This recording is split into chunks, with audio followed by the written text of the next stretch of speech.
বড় বউ গাইছিল এবং অহনা তাল মিলিয়ে নাচ করছিল। আর এদিকে এইসব দেখে অর্জুন ভীষণ রেগে যাচ্ছিল বারবার। কিন্তু অহনা যেন অর্জুনের এই রাগকে পাত্তাই দিচ্ছিল না। চার বউ মিলে অনেক আনন্দ করে খোশ গল্প করে যাচ্ছিল এবং তারা যে আগেও এভাবে গিয়েছিল সেই কথাই বলতে থাকে তিন ভাইকে।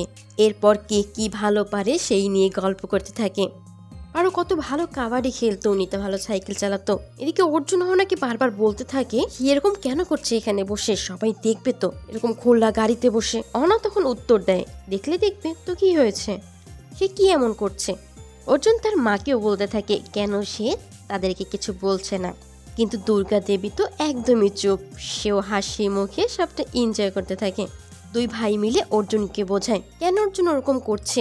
বাড়িতে তো সবাই সারাদিন উনুনে থেকেই ব্যস্ত থাকে, এখানে যদি একটু নিঃশ্বাস নিয়ে মজা করতে পারে তো সমস্যা কোথায়। এর পরের সিনে দেখা যায় দুর্গা দেবীর বাড়িতে সবাই পৌঁছে গেছে। সবাই তাদের সবাইকে দেখে ভীষণ খুশি হয়ে যায়।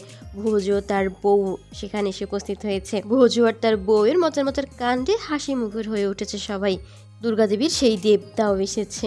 তারা একসাথে বসে অনেক গল্প করতে থাকে এবং এক পর্যায়ে জানতে পারে তার দেবদা বেনারস যাচ্ছে বিশ্বনাথের দর্শন করতে। দুর্গা দেবী শুনে ভীষণ খুশি হয়ে যায়, তারও তো খুব ইচ্ছে ছিল বেনারস যাওয়ার এবং দর্শন করার, কিন্তু সেই ভাগ্য আর তার কোথায় হলো। সংসারের চাপে তার কি ওরকম কিছু করার আর সুযোগ ছিল। কিন্তু অহনার শাশুড়ি মায়ের যেহেতু ইচ্ছে হয়েছে, অহনা তো সেই ইচ্ছে পূরণ করেই ছাড়বে। তারা জানতে পারে দুর্গা দেবীর সেই দেবতা যাচ্ছে একটি ট্যুর গ্রুপের সাথে, 25,000-এর মতো লাগবে। অনা জানায় তার মা অবশ্যই যেতে পারবে, কিন্তু অর্জুনের প্রতিবাদ জানায় তার মা কি করে যাবে বাড়ির কেউ না গেলে। এর পরের সিনে দেখা যায় টুকটুকিকে আশীর্বাদ করার জন্য অভিষেকের বাড়ির লোকজন এসে হাজির হয়েছে। কিন্তু টুকটুকিকে যখন সাজিয়ে সামনে আনা হয় তারা দেখতে পায় টুকটুকির গায়ে যে গহনা রয়েছে সেগুলো নিতান্তই ছোট। এই নিয়ে টুকটুকির উডবি হাজবেন্ডের বাড়ির লোকজন অনেক কথা শোনাতে থাকে টুকটুকির বাড়ির লোকজনকে। তারা কি বলেছিল, তাদের অত ভালো আয় নেই, কিন্তু মেয়েকে সাজিয়ে দিবে তা তো বলেছিল। তার মানে কি এই ছোট ছোট গয়না দিয়ে সাজিয়ে দিবে? না, তারা তো এটা কিছুতেই মেনে নিবে না। এখানে তো খুবই কম স্বর্ণ রয়েছে, তারা ভালোভাবে গয়না দিয়ে মেয়েকে সাজিয়ে দিক, তারপরই আশীর্বাদ হবে।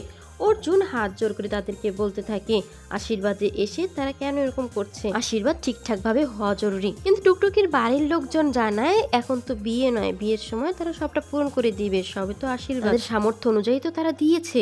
এদিকে অহনাও আওয়াজ তোলে, কিন্তু অর্জুন, দুর্গা দেবী, বাকি বউরা অহনাকে চুপ করতে বলে। কিন্তু অহনা জানায় সে কেন চুপ করবে, সে কেন অন্যায়ের প্রতিবাদ করবে না।